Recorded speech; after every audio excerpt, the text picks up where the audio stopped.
好了，这一台很有可能就是我今年最推的一支了。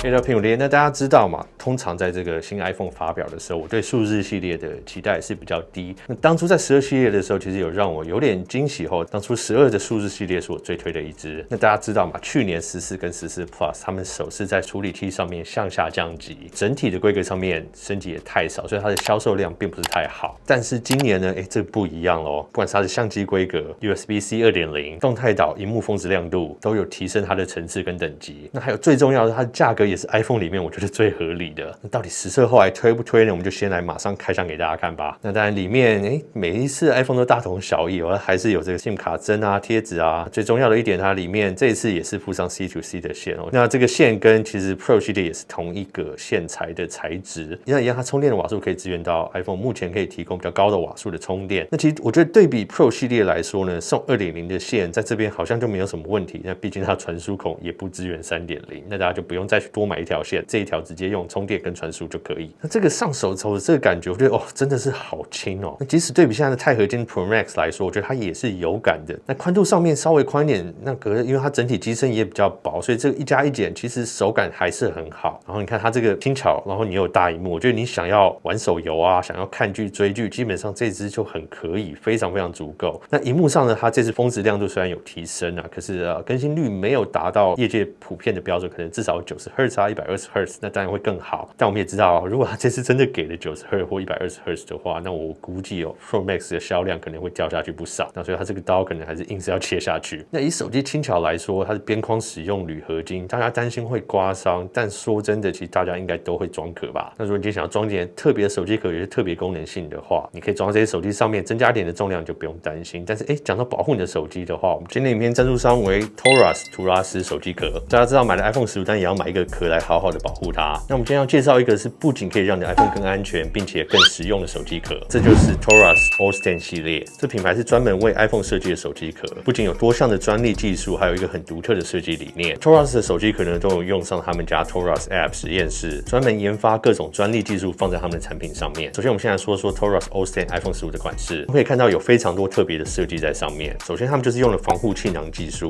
可以吸收冲击力，另外还有专利的抗黄变设计，让手机壳即使在长时间的使用下也不会变色。那手机壳的背后呢，一样支援我最常用的 MagSafe 的磁圈。无论你是要用 MagSafe 的行动电源啊，或是搭配其他 MagSafe 的配件，它的磁吸力都非常的足够。那再就是在它设计上最具有独特还有巧思的地方 ，Toras 充分利用 MagSafe 的这个空间，直接把 MagSafe 变成了一个支架环。不论你是要直立使用啊，或是横摆看剧使用，它都可以支援非常多不同的角度。即使搭配了这样功能性的设计，它手机壳还是做的一样的轻薄。那再来就在他们的 All-Stand Pro 上面，除了上述提到这些专利功能之外，防摔气囊啊、抗黄变设计啊，它在背后 MagSafe 磁圈支架环的地方还多了可以360度旋转的设计，支援更多不同的角度，还可以开合120度。那转侧面的时候呢，也可以当成手指环来使用，在你操作手机上都更加的方便。当然啊，壳本身在增加这么多功能性之后，还是一样可以维持轻薄的手感。那在盒装内呢，还附赠可以自己替换的金属撞色按钮3组，所以你可以搭配你的穿着啊，或者你希望来跳色的混搭，你都可以把它更换成自己的风格。那最后同样重要的是 Toras 对环保的承诺，在产品包装上面都是依照 Toras Green 的精神，采用环保的材质，符合各国环保的规范，减少对环境的影响。那如果你对以下这些壳有兴趣的话，现在在自选家的官网选购 Toras All-Stand iPhone 15全系列，用专属折扣码 Apple-15 就可以享用9折还有免运的超值优惠。那我会把所有的资讯还有相关的链接放在下方，大家去参考咯。好，那刚刚很快的开机啊，做初始化设定，我们现在就让手机充电一下。那我们刚刚也跟 Pro Max 一样，一起测试它充电孔的支援度。那充电速度上面也真的是全部都支援的都是一样。我们用我们先前给我们 Galaxy 啊或是 Pixel 的这些比较快充的线，基本上都能达到它支援的最高功率。那像我上次影片讲的啦，我们工作室的可能充电头都是支援 PD 的快充头，所以我觉得这可能有差。那充电功率呢，还是跟上一代维持一样，对比 Android 阵营可能相对保守的这个瓦数。那这次 MagSafe 也是比较可惜它还是只有支援到最高，就是苹果认证的 MagSafe 有到15瓦。但无线充电这一点，我觉得倒是还好。大家如果在意电池健康度的话，就不要用太高瓦数的方式去充电，那更尤其是无线充电是比较伤电池的方式，那可能用低瓦数啊，用有线的方式去慢慢充，而且不要边玩边充电，会是对电池健康度比较好。那我们刚刚一样测试，跟 Pro Max 一样测试它周边产品的支援度，像是我们的行动电源啊、C2C 的还有我们的无线麦克风，还有我们的硬碟 SSD， 基本上也是插上去都可以无痛使用啊。只是这个传输速度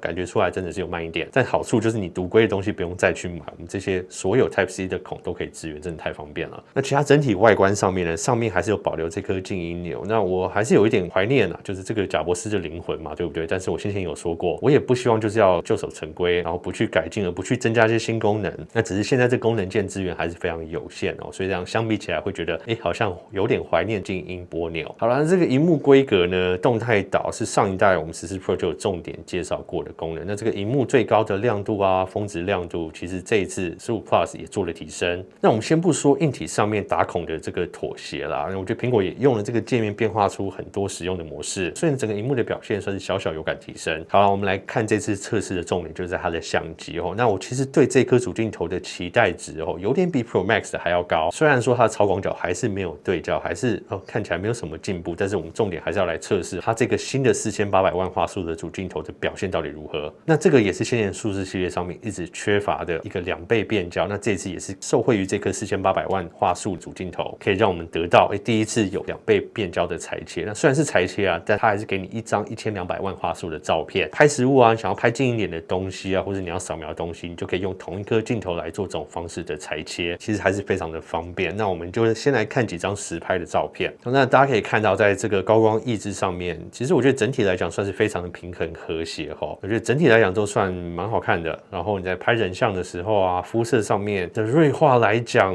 当然如果你都是 iPhone 比 iPhone 的话，它对上一代是有进步。但是如果你手上也有像我们一样有其他的手机啊来讲，我觉得它的肤色的呈现上来讲，其实我个人偏好啦，我其实最近是蛮喜欢 Sony 的肤色的呈现。那当然 Samsung 的肤色的调角也是很多人觉得可以直出就贴上社群网站的这个颜色。那 iPhone 这个肤色我觉得是稍微有改善，那我可能还是会再做一点点的后置。好，那拍摄这个实物的感觉，色调也还是偏保守。对，那你可以说它好像有还原真实吗？那最重要的就是这颗主镜头到底它的最近对焦距离。那虽然这次有2倍裁切，但是我们也是期待说这个最近的对焦距离主镜头可以拍近一点的话，看起来这个表现跟 Pro Max 你们大家怎么想？好像刚好可以弥补没有微距镜的这个问题。好，那再来看这个不同焦段的变化的裁切它还是给你一个2400万画素。那这个2400万画素的这个照片，我这次也是蛮开心，在15数字系列上面你也得到这个功能。那这部分我觉得是非常实用了，因为1200万画素稍嫌不够，4800万画素稍嫌多，2400万画素保留一个1200万画素1.5到2倍之间的这个档案大小，但你可以用一个很好的应用。但是必须来讲啊，比先前的档案还是会稍微多一点点。如果你真的很爱拍照的话，那可能这次容量也要稍微买大一点。不过呢，好处就是这次 USB-C 的孔，你要买这个周边支援备份的配件会非常的容易，不用买独规，而且很容易买到很便宜的。好了，我们来测试这个新的人像模式在这一颗新镜头上面的表现。对，这个新人像模式在15 Plus 上面一样有，它就可以在你拍摄的时候，你可以不用再去开启人像模式，让它自动侦测。那你在拍完照片之后，事后可以回到照片去开启这个虚化的功能，而且它读取的速度，我觉得相比先前的人像模式是有进步不少。好啊，那我们就来对比跟15 Pro Max 的照片的比较，这两者其实不是用同样的感光元件，也不是用同样的镜头，那他们其实连处理器也不一样，所以其实它在拍摄上面的这个成像多少是有些微差距。我觉得苹果他们在新机出来角色的时候会很尽力把它调得非常的相近，但是毕竟硬体上面还是有一些差距，还是不太一样，你就可以看得出来，其实他们成像上面蛮清楚的，不太一样啊。但是这个是要你左右比对，两台都有的情况下才会看得比较明显。好，那超广角上面的话，当然这个15 Plus 上面超广角不能对焦，不能微距，但是一般拍摄来讲，如果你不是很常用这颗镜头的话，倒是还好。那在这个长焦应该说是2倍裁切，它其实也是主镜头去裁切。那我个人觉得得到1200万画素，那苹果的后置处理其实对细节上面的保留还是很好。那这个我觉得为什么也是这一次我很推荐这个给长辈机使用，因为先前数字系列不能竞拍、不能扫描这些功能，这次可以用这个2倍的裁切去解决、去处理这个部分。我不知道你们家里啦，我们家长辈有时候会要扫描一些文件、扫描 QR code 啊这些部分的话，这次多了这个功能，我觉得会实用不少。那再我们来看一下这个录影的表现。那电影级模式，说真的，这2个比较起来，我看不太出差别。我觉得色调上面些微的差异吧。那你说对比有 LiDAR 的版本跟没有 LiDAR 的版本拍摄电影级模式，其实我必须还是要说啦，15 Plus 的表现算是不错。你要考量到它的价格，稍微有一点点，有时候好像看到有一点小出彩，但是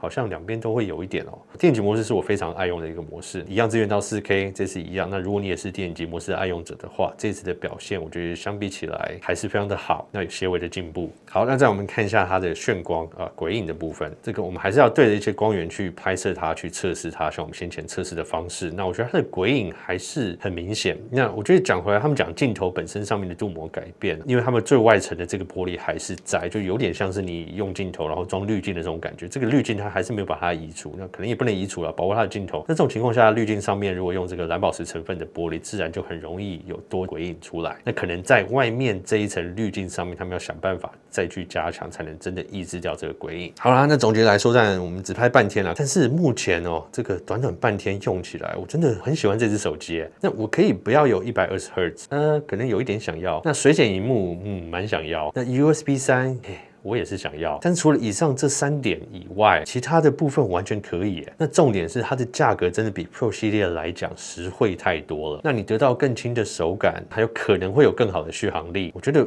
非常完美啊。所以你看这个刀法切的那么漂亮，它如果给你上到90 Hz 的萤幕，然后又加上水显，又给你 Type C 的话，如果我不是要评测使用的话，我就无脑选这一支。那主镜头这次这个2倍裁切，而且表现也很好，完全可以去弥补不能竞拍的问题。同时也让我思考到是否一定要上到旗舰机，或是一定要推荐人家买旗舰机这件事。那其实当然，先前12系列我就有只推数字系列过。那我也知道公司就是要赚钱，有时候它的产品要分很多层次、不同的价位，然后去打到更多的客群。但我们想想，一支轻巧的手机配上很好的续航，还不错的相机，不用多颗，那整个体验顺畅，这不就是我们日常使用真正最适合的方式吗？那同时这样的规格也可以让它的价格压低。当然，身为3C 控的我，有时候当然还是会想要去追最高的规格，测试不同的镜头、不同的相机，然后玩一些新科技。但是如果中阶的机型它规格给的很有诚意，让更多人去负担得起，然后也可以去体验到这个生态链的方便性的话，是否也是对这个品牌形象来说是一个非常正面的方向？这可能是我比较天真的看法啦。那我们再来也会持续它的1周使用下来的体验啊，跟它的表现，跟它的感受，看看整体的续航表现下来，在我们真正去使用它到底怎么样。那如果真的是还不错的话，那这一支 iPhone 15 Plus 呢，可能就真的会荣登我今年最推的一支 iPhone 15。好，那大家有什么问题，欢迎在下面留言。那或者是你有什么想要我测试这支 iPhone 15 Plus 的一些比较的话，也可以留言私讯我。那我常常都会回私讯，所以有什么问题都可以跟我们讲。那我们可能在这一周来测试的时候，也顺便把这些东西掺杂进去。OK， 好，那今天影片就先到这边，我是苹果爹，我们下次影片见，拜。